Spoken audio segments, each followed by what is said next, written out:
Hi, my name is Hannah. I work in a hospital in Chicago that have gone into lockdown 3 times in the past decade, mostly due to security breaches or external threats. But one night, in 2018, something happened that defied logic. I was working the night shift in the ICU when the call came over the intercom. Code Black, immediate lockdown. All staff remain in designated areas. I wasn't sure what triggered it. Usually Code Black meant a security threat or a missing patient.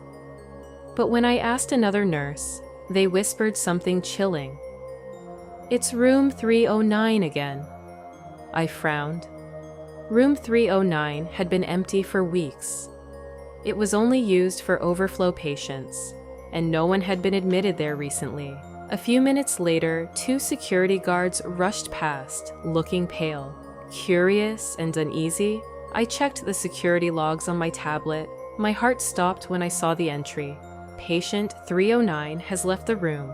There was no patient in 309. The door had been locked. The room had been empty. My stomach twisted. Security footage confirmed it. At 2:33 a.m., the door to room 309 opened on its own, and the sensors picked up movement. The camera only caught a brief glimpse, a shadowy figure walking out, then vanishing into the hall. The lockdown was lifted an hour later when security failed to locate the patient. But after that night, no one ever entered room 309 alone again.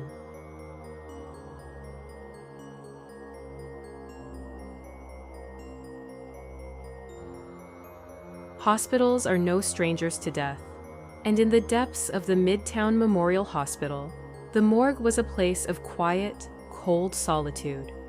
But on April 4th, 2021, something happened that led to a full-scale lockdown. My name is Sheila, a janitor.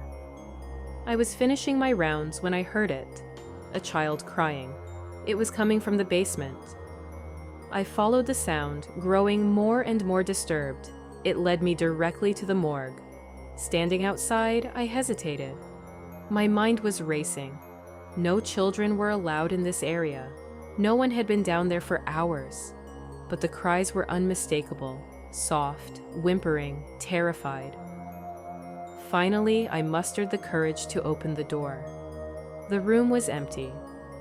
All the body drawers were closed. The temperature was freezing, and yet the sound was still there. It was louder now, as if the child was right next to me. I backed away, reaching for my radio, when suddenly the power cut out. The emergency lights flickered on, and that's when I saw it. One of the drawers was slowly sliding open on its own. Before I could move, a hand, small, pale, and ice cold, reached out from the darkness. I screamed and ran, triggering a hospital-wide security alert. The morgue was sealed off and security swept the area, but no child was ever found. However, when they checked the logbooks, their blood ran cold. The last body placed in that drawer, a 5-year-old girl. She had died 2 nights ago.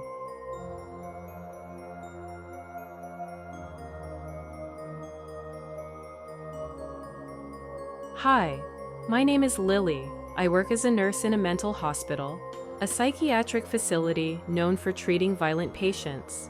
In 2019, a hospital-wide lockdown was initiated after an unknown intruder was spotted inside the restricted ward.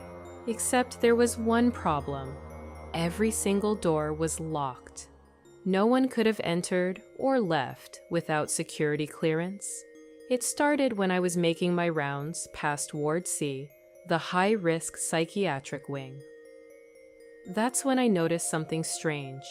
A tall, thin man was standing in the hallway.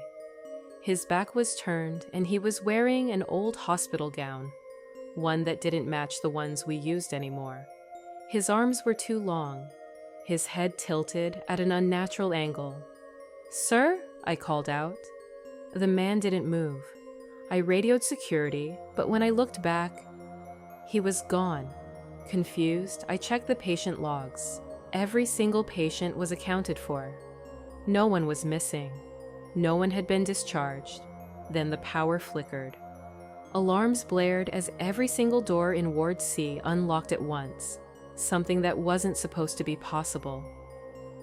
Panic erupted as patients started pouring out of their rooms, screaming and running wild. Security rushed in, restoring order within minutes. But when they reviewed the footage, they found something chilling. The intruder was seen again. But his face was blurred, even though everything else was crystal clear. And then, in the final frame, as the security guard locked the last door, the camera caught one last horrifying detail. The tall man was standing inside one of the patients' rooms, smiling. They searched the entire hospital. No trace of him was ever found. After that night, Ward C was permanently closed.